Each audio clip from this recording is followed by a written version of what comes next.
Good morning India. मैं विनोद अग्रवाल आपके साथ जुड़ा हूँ यूट्यूब चैनल के माध्यम से। जैसा कि आपको विदित है कि समय समय पर हम इंडस्ट्री एक्सपर्ट के साथ बात करते हैं। आज हमारे साथ LIC fund manager, senior fund manager mister Amit available है और इनको एक रिच एक्सपीरियंस है इंडस्ट्री का। बाय प्रोफेशन CA है, MCOM कर रखा है और इक्विटी मार्केट के अंदर लगभग 17 से 18 साल का प्रैक्टिकल एक्सपीरियंस है। LIC म्यूचुअल फंड के अंदर as a senior fund manager work कर रहे हैं। तो मैं वेलकम करता हूँ मिस्टर अमित। धन्यवाद। अमित जी, आपको इतना अच्छा रिच एक्सपीरियंस है, लगभग 2 डिकेड आपका वाइट आई विटनेस आपको एक्सपीरियंस है। इक्विटी मार्केट के उतार चढ़ाव देखे हैं आपने, ग्लोबल रिसेशन देखा है, कोविड देखा है, multiple things happening into the market. Last 1979 से लेके लगभग आज 2022 की बात करें तो 42-43 साल इक्विटी मार्केट की हिस्ट्री है, जहाँ पे काफ़ी सारे उतार चढ़ाव आए, काफ़ी सारी गवर्नमेंट चेंज हुई, मार्केट अप डाउन की जर्नी करते हुए आज लगभग 16-17% रिटर्न दे रहा है। और आज का जो मार्केट सिनारियो है, काफ़ी ग्लोबल रिसेशन का भी एक बातचीत चल रही है, इन्फ्लेशनरी इम्पैक्ट भी है, जियोपॉलिटिकल इश्यूज भी है। तो आपका क्या व्यू है कि 1 डिकेड 2 डिकेड के हिसाब से कोई इन्वेस्टर इन्वेस्ट करना चाहता है तो इक्विटी मार्केट को लेके आपका क्या पॉइंट ऑफ व्यू है, और आप क्या देख रहे हो जो करंट जो सिचुएशन है, इन्फ्लेशनरी ग्लोबल इन्फ्लेशन का जो इशू चल रहा है, जियोपॉलिटिकल इशूज चल रहा है, उसके बारे में आपका क्या ओपिनियन है मिस्टर अमित? ओके, आप देखिए पिछले 10 साल 20 साल या 5 साल का भी टाइम पीरियड लेते हो, ऐसा कोई समय नहीं है कि कोई मुसीबतें नहीं थी। Every time have some difficulties. 2008 का ग्लोबल फाइनेंशियल क्राइसिस हम लोगों ने देखा है, उसके पहले 2000 का .com बबल बस्ट देखा है। यस, हम लोगों ने डिमोनेटाइजेशन देखा, हम लोगों ने GST के चैलेंजेस भी देखे। Absolutely right. 2013 में क्यू टेपर टेंट्रम देखा। Absolutely right. कोविड जैसा 100 साल में एक बार आने वाला क्राइसिस भी हम लोगों ने देखा। इसके बावजूद आप अगर देखो तो मार्केट हमेशा ऊपर ही बढ़ी। ग्रेट, एब्सोल्युटली बराबर है। इनफैक्ट कोविड के पहले से आज मार्केट 50% ऊपर है। Absolutely right, absolutely right. आज हम रिसेशन और इन्फ्लेशन की बातें कर रहे हैं, लेकिन हमें अगर कुछ इतिहास हिस्ट्री से सीखना है तो यही है कि ये चैलेंजेस आते रहेंगे, उसके बावजूद कंपनियां ग्रो करती है, कॉर्पोरेट अर्निंग्स बढ़ती है। आपने सुना होगा कि markets are slaves to earnings. Right right. आप डेटा में अब इसको देखना चाहते हो तो आपने जैसे कहा 16-17% रिटर्न दिया है। एब्सोल्युटली मे बी वो 20 साल 25 साल के पीरियड में है। राइट। बट अगर आप पिछला 10 या 15 साल का रिटर्न देखो मेन इंडाइसिस पे तो रफली वो 12-14 के रेंज में है। Absolutely right. और यही समय पे आपने अगर देखा कि कॉर्पोरेट अर्निंग्स क्या रेट पे ग्रो हुई है तो वो भी साधारण 12-14 के ही बीच में है।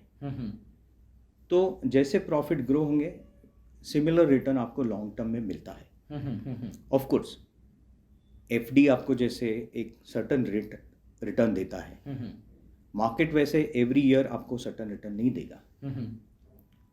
कोई समय होगा जहाँ पे मार्केट 20-30% भी गिर सकता है। एक्सट्रीम केसेस में जैसे 2008 में देखा 60% भी मार्केट, 67% मार्केट डाउन। बट अगर आपका लॉन्ग टर्म अप्रोच है, आपका वो टाइम होराइजन है, तो मार्केट ने हमेशा सबसे बेहतर रिटर्न दिए हैं compare to any other asset class. तो कोई गुंजाइश नहीं है शक की कि आने वाले समय में भी मार्केट अच्छा रिटर्न क्यों नहीं देगा। Right right. अगर वापस इसमें डेटा आप समझना चाहते हो तो 6-7% GDP इन रियल टर्म्स की ग्रोथ हमेशा हुई है। Absolutely right Amit. और आज की तारीख में आप अगर देखो तो दुनिया में काफ़ी सारी तकलीफ़ें हैं, उसकी वजह से ग्लोबल मार्केट बहुत ज़्यादा नीचे आ प्रेशर में है। राइट। उसकी कंपैरिजन से इंडियन मार्केट पॉजिटिव रिटर्न दे रहा है। राइट। तो उसकी क्या वजह है? उसकी वजह सिंपली ये है कि जितनी इन्फ्लेशन की तकलीफ दुनिया में है उतनी भारत या इंडिया में नहीं है। ग्रेट। आप UK जर्मनी देखो, इन्फ्लेशन यूरोप में 13-14% है। Absolutely right. और विंटर क्राइसिस आएगा, विंटर आएगा तो जो क्राइसिस होगा एनर्जी का, उसकी वजह से उनका इन्फ्लेशन और ऊपर की लेवल पे रह सकता है। राइट। US में भी 8%, प्लस इन्फ्लेशन है। उसके मुकाबले इंडिया में 6-7% का इन्फ्लेशन है। वापस अगर आप रियल इंटरेस्ट रेट देखते हो, रियल इंटरेस्ट रेट मतलब आपको इन्फ्लेशन के ऊपर कितना इनकम मिल रहा है, राइट? तो वहाँ पे 10 ईयर 3.4% पे है, राइट। भारत में 7% प्लस है। Absolutely right. इसका मतलब रियल इंटरेस्ट भी अपने यहाँ पे अधिक है, बेटर है better compare than to US global market. Global market, right. दूसरी ये बात है कि कोविड के वजह से काफ़ी सारी इंडस्ट्रीज़ को इंडिया में बहुत अच्छा स्ट्रक्चरल बेनिफिट मिल रहा है। ग्रेट। जैसे आप आईटी इंडस्ट्री देखो, तो दुनिया में टेक्नोलॉजी एडॉप्शन के लिए कंपनी को या आउटसोर्सिंग करनी है तो सबसे बड़ी इंडस्ट्री इंडिया में ही। Absolutely right.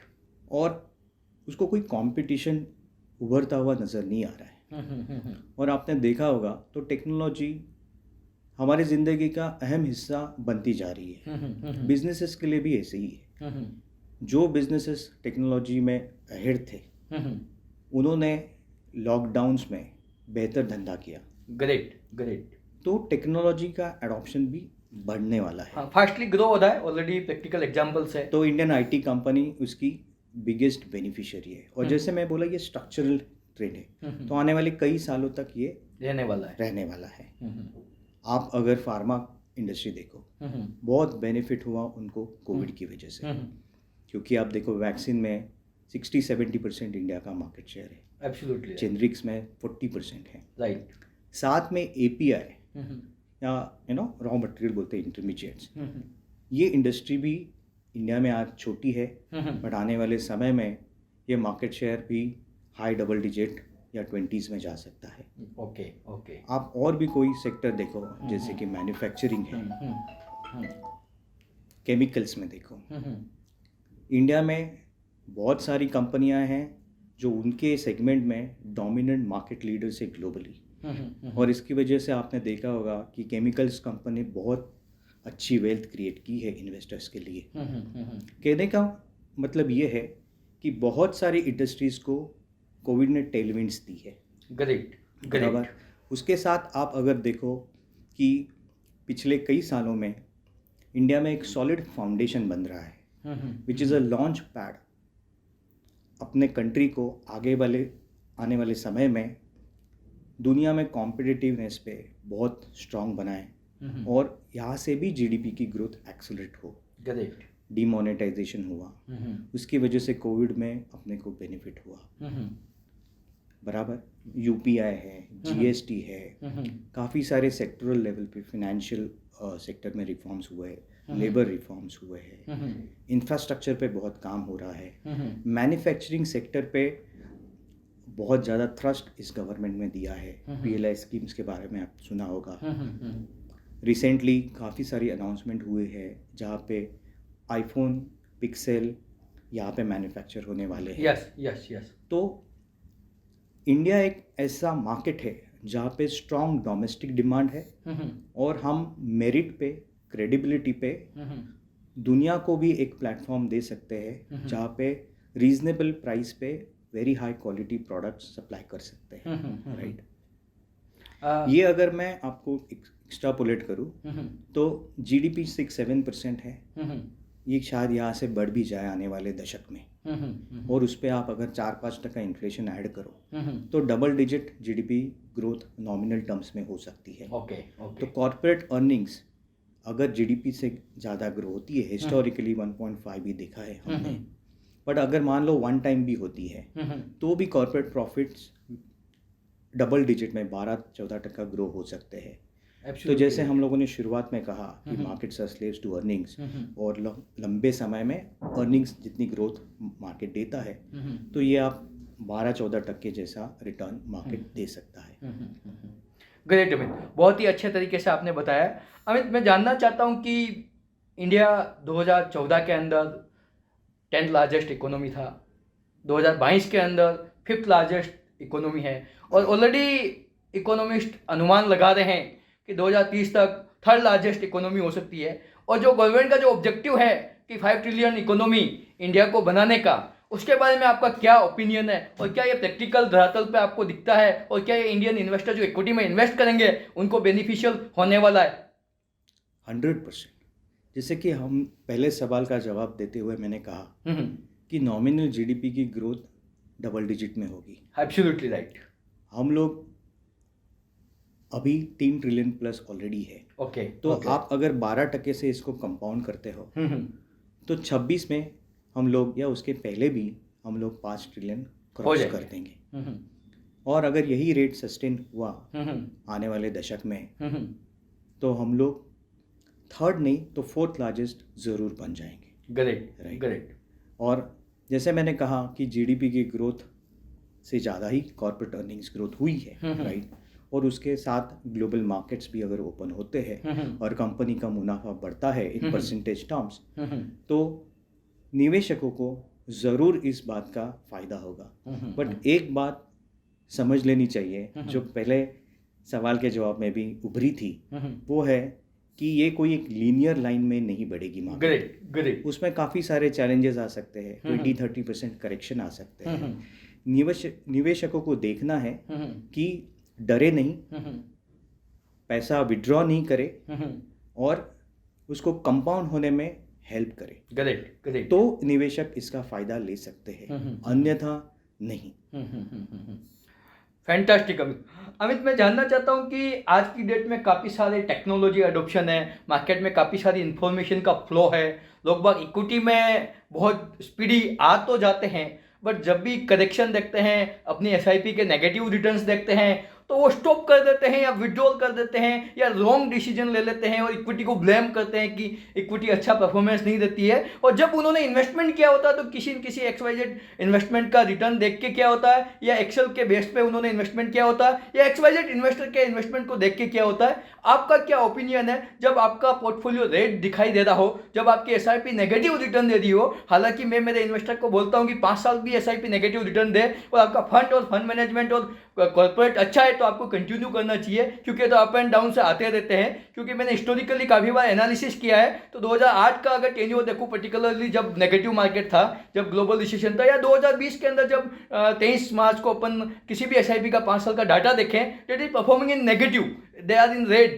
तो आपका क्या ओपिनियन है, उस समय एक इन्वेस्टर को क्या डिसीजन लेना चाहिए, क्या वाइट डिसीजन है जिससे कि उसकी वेल्थ क्रिएशन में एक्सपोनेंशियल उसको हेल्प करे? आपने एकदम सही जवाब इसका ऑलरेडी दे दिया है। आप जो राय दे रहे हैं अपने इन्वेस्टर को एकदम सही है। थोड़ा डेटा में बोलूँ तो अगर आप 2008 की मार्केट देखें जिसमें 60% मार्केट गिरी, 67% और इंडिविजुअल पोर्टफोलियोज तो 80% भी गिरे होंगे। गिरे एब्सोल्युटली राइट। इतना ब्लडबाथ हुआ था। और अगर आप वर्स्ट टाइमिंग करते, मतलब जनवरी 2008 में टॉप पे इन्वेस्ट करते थे, राइट, तो क्या होता था? राइट। ये सवाल का जवाब आपको इन्वेस्टर को हेल्प करेगा समझने के लिए कि कितना गलत वो निर्णय लेते हैं इन अ बेयर मार्केट, राइट। तो अगर आप 2008 में इन्वेस्ट करते थे और 2 साल रुकते थे, वो पूरा पेन आप सहन करते थे, क्योंकि जब पोर्टफोलियो में लाल दिख रहा है, 100 रुपए की वैल्यू 20 रुपए हुए तो बहुत तकलीफ होती है, राइट। बट अगर वो तकलीफ सहते थे, लॉन्ग टर्म व्यू रखते थे, तो 2 साल में, सिर्फ 2 साल में बोल रहा हूँ मैं, या 2.5 साल में आप एफडी की रिटर्न बीट करते थे। Great. By investing at the top of the market, right, worst, right. अभी इसको एक एग्जांपल ये दिया है, ये आप बहुत सारे एग्जांपल्स एवरी टॉप से देख सकते हो। कोविड का एग्जांपल देख लो। कोविड आने के पहले 12,000 थी मार्केट, आज 18,000 पे है, राइट। तो 50% रिटर्न मिल गया आपको 2.5 साल में, तो आपको पैनिक नहीं करना है। दूसरी बात जो एसआईपी के बारे में बोली, तो एसआईपी का पर्पस ही यही है कि वो अलाउ करे इन्वेस्टर को एवरी पॉइंट इन्वेस्ट करने को, राइट। तो जब 100 पे है मार्केट तो आप उसको इन्वेस्ट करो, 90 पे आते हैं तो आप लोअर लेवल पे भी इन्वेस्ट करो। वो एडवांटेज लो मार्केट करेक्शन की। अगर आप विड्रॉ करते हो तो एसआईपी का पर्पस ही डिफीट हो रहा है, राइट। तो मेरी सलाह तो यही है इन्वेस्टर्स को कि आप ये लॉन्ग टर्म एसेट है ये समझो और इसमें लॉन्ग टर्म इन्वेस्टेड रहो, तभी आपकी वेल्थ जनरेट होगी और आप फाइनेंशियली इंडिपेंडेंट बन सकते हो। ग्रेट। अमित, मैं जानना चाहता हूँ आपसे, आपको इतना रिच एक्सपीरियंस है, आपने बहुत ही अच्छे तरीके से दोनों तीनों क्वेश्चंस का आंसर किया है। कोई इन्वेस्टर 5 साल 7 साल का ऑब्जेक्टिव लेके आता है, इक्विटी में इन्वेस्टमेंट करना चाहता है, उसका क्या एसेट एलोकेशन होना चाहिए in terms of equity? If he have 100 rupees, how much he put into the equity, और he is having vision to 5 to 7 years, और what asset allocation you can say, how much into the large cap, how much into the mid cap, how much into the small cap, what is the your opinion?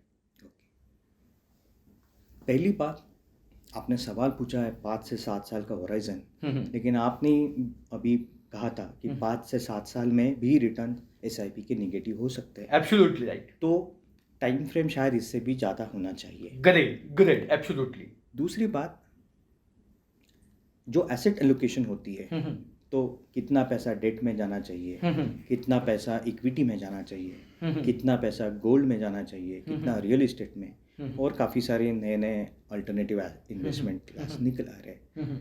इसका time horizon से ज़्यादा लेना देना नहीं है। Okay. ये asset allocation जो होती है वो एक डिफरेंट एज या different risk appetite capacity, yes, अलग अलग हो सकती है।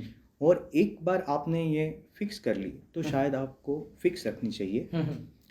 लेकिन जैसे मैंने बोला कि एज वाइज वो चेंज हो सकती है। सो फॉर एग्जांपल, अगर कोई 25 साल का बंदा है जिसको नई नई नौकरी मिली है और कमाने लगा है, लेकिन उसका परिवार नहीं है, उसको बाकी कोई रिस्पॉन्सिबिलिटीज़ नहीं है, उसके एक्सपेंसेस इतने ज़्यादा नहीं हैं, तो वो अपनी सेविंग्स की बहुत ज़्यादा रकम इक्विटीज़ में डाल सकता है। Great great. और दूसरा एक इन्वेस्टर है जो मे बी 60s में है, तो उसके लिए ज़रूरी नहीं है कि अभी wealth creation massive is the main objective. Absolutely right. तो उसके लिए asset allocation will be different. Okay okay.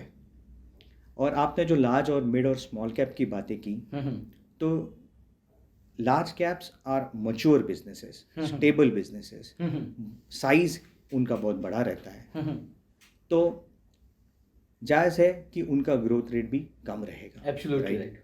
तो वो शायद 10-12% पे ग्रो हो, लेकिन वो बहुत स्टेबल बिजनेसेस है, राइट। उनके शेयर प्राइस में थियोरेटिकली ज़्यादा वोलेटिलिटी नहीं होनी चाहिए। तो ये कर्व पे आप अगर नीचे आते हो, मिड कैप और स्मॉल कैप, तो ग्रोथ रेट बढ़ जाता है, लेकिन वोलेटिलिटी भी बढ़ जाती है।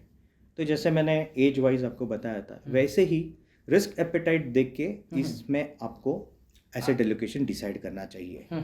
अगर आप एजेड हो तो आप ज़्यादा एक्सपोजर लार्ज कैप में रखो। ओके। लेकिन अगर वहाँ पे भी आपके पास बहुत वेल्थ है और आपकी रिस्क एपेटाइट ज़्यादा है, तो even aged person can have a higher exposure to mid and small cap. तो ये केस टू केस डिपेंड करेगा कि एसेट एलोकेशन क्या होना चाहिए।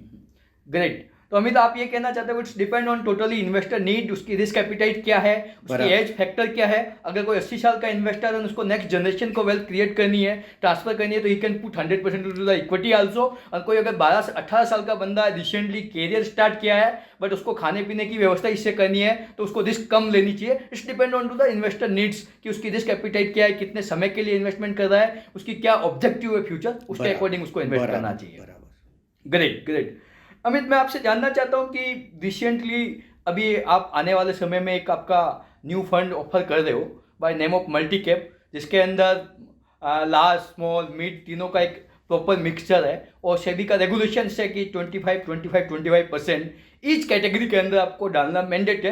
Rest 25% depend on the market outlook. आपको जिस भी कैटेगरी में आपको ऑब्जेक्टिव लगता है कि वो कैटेगरी अच्छा ग्रो करने वाली है, उस कैटेगरी के अंदर डाल सकते हैं। तो जो आपका एनएफओ लॉन्च होने वाला है 6 अक्टूबर को, उसके बारे में आपका क्या ओपिनियन है, उसका क्या थीम है, और debt is which cap based you can say कि जो रेस्ट 25% है वो किस कैटेगरी में आप एक्सपोजर लोगे, लार्ज कैप में लोगे, मिड कैप में लोगे, स्मॉल कैप में लोगे, या डिपेंड ऑन द अपॉर्चुनिटी। और जो आप ये 25% जो स्मॉल लार्ज मिड में डालने वाले हो, इसके अंदर क्या सेक्टर बायस्ड है, किस सेक्टर पे आप अपॉर्चुनिटी देख रहे हो?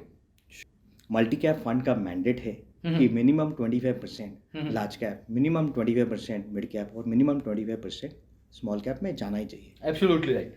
इसका फायदा ये है कि निवेशकों को एक ही फंड के जरिए तीनों सेगमेंट में एक्सपोजर मिल जाएगा। और आपने सुना होगा मार्केट टाइमिंग बहुत डिफिकल्ट होती है, बराबर। तो देर आर डिफरेंट टाइम्स जहाँ पे लार्ज कैप अच्छे करते हैं, हम्म। कभी मिड कैप अच्छा करता है, हम्म। कभी स्मॉल कैप अच्छे करते हैं। तो आपको टाइमिंग में न पड़ते हुए उसका बेनिफिट ये फंड में आपको मिलता है मल्टी कैप में। ग्रेट।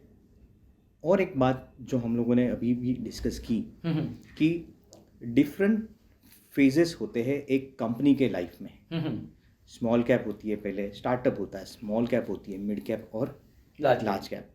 और हर स्टेज में इन्वेस्टर को डिफरेंट ग्रोथ प्रोफाइल और डिफरेंट रिटर्न्स मिल सकते हैं, right? तो ये फंड के जरिए आप वो तीनों चीज़ें प्ले कर सकते हो। ये फंड का मल्टी कैप फंड का एडवांटेज है। रही बात वो 25% डिस्क्रिशनरी फंड्स की, तो आपने जैसे सही कहा कि वो तो समयानुसार या वो टाइम पे जहाँ पे बेस्ट रिस्क रिटर्न रहेगा वहाँ पे हम इन्वेस्ट करेंगे। ओवरऑल पोर्टफोलियो हम लोग स्ट्रक्चरल मेगा ट्रेंड्स पे बिल्ड करेंगे। ओके। जैसे आपने देखा होगा फाइनेंशियलाइजेशन ऑफ सेविंग, आप यही इंडस्ट्री में काम कर रहे हो, तो आपको पता है कि इंडिया में savings rate one of the highest है दुनिया में, बट फाइनेंशियल सेविंग्स बहुत कम होती है। काफ़ी लोग पैसा रियल एस्टेट में डालते हैं, गोल्ड में डालते हैं, फिजिकल एसेट्स में ज़्यादा इन्वेस्टमेंट है। तो ये ट्रेंड बढ़ेगा। तो फाइनेंशियलाइजेशन सेविंग एक मेगा ट्रेंड है, राइट। आपने देखा कोविड के बाद चाइना प्लस वन अपॉर्चुनिटीज उभर के आ रही है, राइट। हमने जस्ट डिस्कस किया कि मैन्युफैक्चरिंग पे इंडिया में जस्ट शुरुआत हुई है, बराबर। तो ये जो स्ट्रक्चरल मेगा ट्रेंड्स है उसके आधार पे हम लोग कंपनियां चूज करके इसमें इन्वेस्ट करेंगे, क्योंकि उसकी वजह से हमें हायर ग्रोथ अपॉर्चुनिटीज मिलेंगी और उसका रनवे भी बहुत लंबा रहेगा। तो उसकी वजह से आपकी कंपाउंडिंग ऑफ वेल्थ है वो हायर रेट पे होने का अनुमान है। अमित जी, ऑलरेडी आपका जो फ्लेक्सी कैप कैटेगरी में फंड है, लार्ज कैप आपका large and mid cap category fund है, दोनों अच्छा इंडस्ट्री में परफॉर्म कर रहे हैं। बराबर। और लार्ज एंड मिड कैप तो बहुत ही अच्छा फिनोमिनल ग्रोथ भी है। मैंने अर्लियर योगेश जी के साथ भी बात की थी, तो they are also very much confident कि हाँ ये कैटेगरी अच्छा करने वाली है, क्योंकि इसमें लार्ज कैप भी है और मिड कैप का एक्सपोजर भी है। सही बात। और तो आपका क्या ओपिनियन है, जो अभी ग्रोथ रेट चल रही है आने वाले समय में, क्या बीइंग ए फंड मैनेजर आप इन्वेस्टर की एक्सपेक्टेशन को कॉप अप कर पा रहे हो, या क्या चैलेंजेज है, क्या इस इन्वेस्टर को इस कैटेगरी में किस तरह की रिस्क एंड रिवार्ड देखनी चाहिए? सी, इन्वेस्टर एक्सपेक्टेशन हमेशा रहेंगे। हाँ, वो हमारे प्रोफेशन का एक पार्ट ही है, राइट।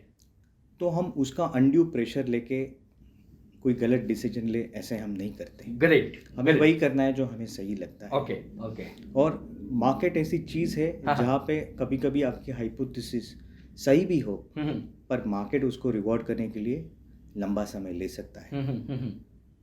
उदाहरण के तौर पे 2010 में हमने बजाज फाइनेंस नाम की कंपनी में इन्वेस्ट किया था, बट वो कंपनी को मीनिंगफुली रिवॉर्ड करने के लिए 3 साल चले गए। तो 2014 में मार्केट ने उसका वर्थ रियलाइज किया और उसके बाद वो स्टॉक 100 गुना हो गया। Absolutely right. तो हम लोग वही करेंगे जो हमें सही लगता है, और क्लाइंट फोकस्ड अप्रोच है, तो जो क्लाइंट के लिए सही है वही करेंगे। अनड्यू प्रेशर की तो हमेशा रहेगा, बट उसकी वजह से हम लोग कुछ चेंजेस नहीं करते हैं। तो you stick to your investment philosophy, you stick to investment process, तभी जाके जो आउटकम है वो रिपीटेबल होगा, प्रेडिक्टेबल होगा। नहीं तो random luck will sometimes take you up और बाद में नीचे लेके आएगा। और आपका जो दूसरा इस सवाल क्या था, वो है कि आने वाले समय में इस कैटेगरी के बारे में आपका क्या ओपिनियन है, तो क्या रिस्क एंड रिवार्ड है? हाँ, तो I think large and mid cap category जो है वो बहुत प्रोमिनेंट और लार्ज कैटेगरी बन गई है। उसकी वजह ये है कि जो लार्ज कैप्स है, जैसे कि हम लोगों ने अभी बात की, वो बहुत स्टेबल बिजनेसेस है, और स्टेबल होने के बावजूद वो आपको अच्छा लो डबल डिजिट रिटर्न दे रहे हैं, जो एफडी या कोई अदर फाइनेंशियल प्रोडक्ट से बहुत अच्छा है, राइट। आप इसमें मिड कैप को जोड़ते हो which are growing even faster, बराबर। और ये बिजनेसेस भी अभी स्टार्टअप और स्मॉल कैप से उभर के डोमिनेंट फ्रेंचाइजेस बन गए हैं, लेकिन उनकी ग्रोथ रेट अच्छी है। इसलिए आप क्लब करके इन्वेस्टर को एक बहुत स्टेबल प्रोडक्ट दे रहे हो और एक बेहतर रिटर्न दे रहे हो जो डबल डिजिट में रहने वाला है, दे रहा है। तो इसलिए इन्वेस्टर को ये कैटेगरी में ज़रूर इन्वेस्ट करना चाहिए और ये उनके पोर्टफोलियो का एक कोर हिस्सा होना चाहिए। ग्रेट ग्रेट अमित जी, आपने बहुत ही बेहतरीन तरीके से सभी फंडामेंटल के साथ और आपका इतना रिच एक्सपीरियंस के साथ आपने बताया, सभी चीज़ें आपने neat and clean with experience और प्रैक्टिकल एग्जाम्पल के साथ बताई है। तो अल्टीमेटली मैं चाहता हूं कि आपसे लास्ट 2 मिनट में आप इसका समराइज करके हमारे इन्वेस्टर को ऐसी कोई स्पेशल आपकी साइड से टिप्स हो जिससे वो मिलीनियर बने और वो पैसा इन्वेस्ट करे इक्विटी के अंदर और लंबे विजन के साथ वेल्थ क्रिएट करे। ऑल्दो मार्केट में up and downs, government change होना, कोविड आना, ग्लोबल रिसेशन आना, टेपरिंग होना या ऑलरेडी जो रिसेशनरी बातें हो रही है या जो यू कैन से जियो पॉलिटिकल जो इश्यूज है, ये तो चलते रहेंगे, तो मार्केट का नेचर है, ये तो होता रहेगा। तो आपका क्या एक स्पेशल एडवाइस है हमारे इन्वेस्टर्स के लिए? स्पेशल एडवाइस ऐसे नहीं है, ये तो ओपन सीक्रेट है। हाँ कि compounding is 8 wonder of the world, right. लेकिन हम उसका फ़ायदा नहीं उठा पा रहे हैं। ज़्यादातर लोग उसका फ़ायदा नहीं उठा रहे क्योंकि फियर और ग्रीड, ये 2 चीज़ें हमको हमारी वो जो कंपाउंडिंग की जर्नी है वो डिस्टर्ब करते हैं। एक बात अपने जहन में उतार लेना चाहिए कि समय को आप शॉर्ट या लॉन्ग नहीं कर सकते और जो कंपाउंडिंग है वो समय के साथ ही अपना असली फ़ायदा दिखाती है। तो जैसे आपने कहा, disruptions, challenges, fears related to recession, inflation, whatever, वो आते रहेंगे। आपको पूरा यकीन रखना चाहिए कि यही एसेट क्लास है जो आपको फाइनेंशियली इंडिपेंडेंट कर देगा, ज़्यादा बेहतर रिटर्न देके आपकी वेल्थ कंपाउंड करेगा, जनरेट करेगा और आपको स्टे पुट रहना है। तो यही मेरी एडवाइस है कि आप ये अपने जहन में डालो। 9 महीना लगता है बेबी को बाहर आने को, आप उसको क्रंच नहीं कर सकते। राइट। सिमिलरली अगर आपको वेल्थ कंपाउंडिंग दिखनी है तो आपको 12, 15, 20 साल जितना पीरियड दोगे तो ही आपको असली वेल्थ बनेगी। और अगर आप इसको बीच में डिस्टर्ब करोगे तो ये नहीं होगी। तो ये ओपन सीक्रेट है, आप उसको एग्जीक्यूट करो तो मेरा उसमें मतलब काम बहुत आसान हो जाए। ग्रेट ग्रेट ग्रेट अमित, बहुत ही शानदार बात बोली आपने कि 8 वंडर ऑफ द वर्ल्ड है और ओपन सीक्रेट है, बट लोग बाग इसका एडवांटेज नहीं लेते हैं। आज भी इंडिया के अंदर less than 3% peoples are invested into the equity market. Thank you so much Amit, आपने आपका कीमती समय दिया, इंपॉर्टेंट बिजी शेड्यूल से हमें समय दिया, उसके लिए मैं शुक्रगुजार हूँ। Thank you so much Amit, thank you. धन्यवाद मुझे आपके प्लेटफॉर्म में आने की अपने अपॉर्चुनिटी दी। Thank you Amit ji.